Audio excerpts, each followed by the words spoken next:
Many people, who was George Washington? And many of them will say that he was our first president. Others will say that he was one of our founding fathers. And others will say that he was the founding father of our nation. However, most people forget to mention that he was also a great leader in society.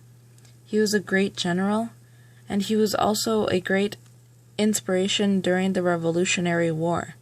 And that without his leadership skills, his way of talking to people, the Revolutionary War would have been a joke to the United States. We would have been defeated in no time.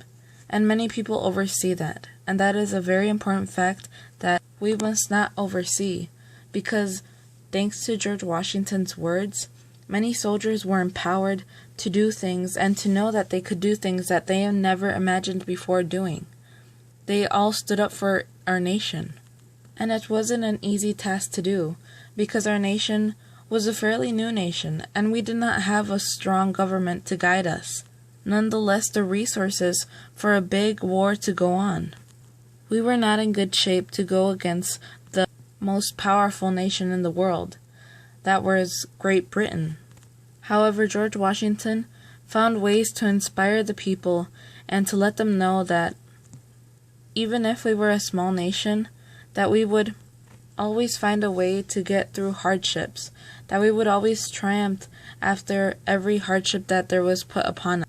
So George Washington had to be a strong leader, not only to keep himself together, but to keep the army of the United States together as well.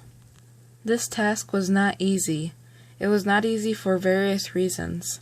However, George Washington and his soldiers didn't lose hope, and that was the one important thing that let him and his soldiers keep on going on a day-to-day basis. With this strong national spirit, we were able to win the Revolutionary War. And instead of George Washington taking over power and overpowering all of our ideals for government and taking advantage of all the publicity that he had made and taking over all the power that he had constructed, instead he let it all go. He didn't want the fame, the power, or the money. He could have easily demanded a crown and has put in a position of a king. However, he wasn't. He chose to give up his power. He chose to give up every single bit of glory that he had had. He refused to take the crown. Instead, he wanted to build a government for the people. He wanted to build something that the people could actually have a say in. That is what made George Washington so great. His love not only for the nation, not only for his army, but the people who inhabited his nation, the people who made up his army.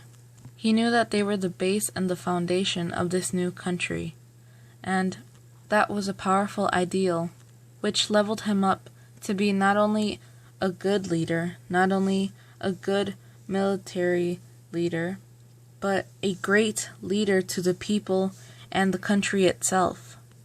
He knew that everybody was watching him. Every nation around the world was watching this new form of rule that had not a king but a president who was elected by the people, when originally they had no say in who was the leader. But George Washington knew that this would not only affect the present day, but it would also affect the future, and the future generations would continue what he began. So even if he walked away from the crown, even if he walked away from all that power that he had in his hands, he knew that it was for the greater of the country. And for a person to have all that power and just give it up like that, that's what makes a person great. George Washington served for 2 terms, but he died soon right after he finished his 2nd term. This symbolized his inspiration of not being a king for life or not being a dictator for life. George Washington did not want the fame. He knew that he was going against a stronger opponent this whole time, and he took the chances because he actually believed in us as a nation. He set forth a new type of government, and not just one where he would rule, but the people would rule with him. So next time you see a $1 bill and see George Washington, think about his legacy and his greatness he left behind for us.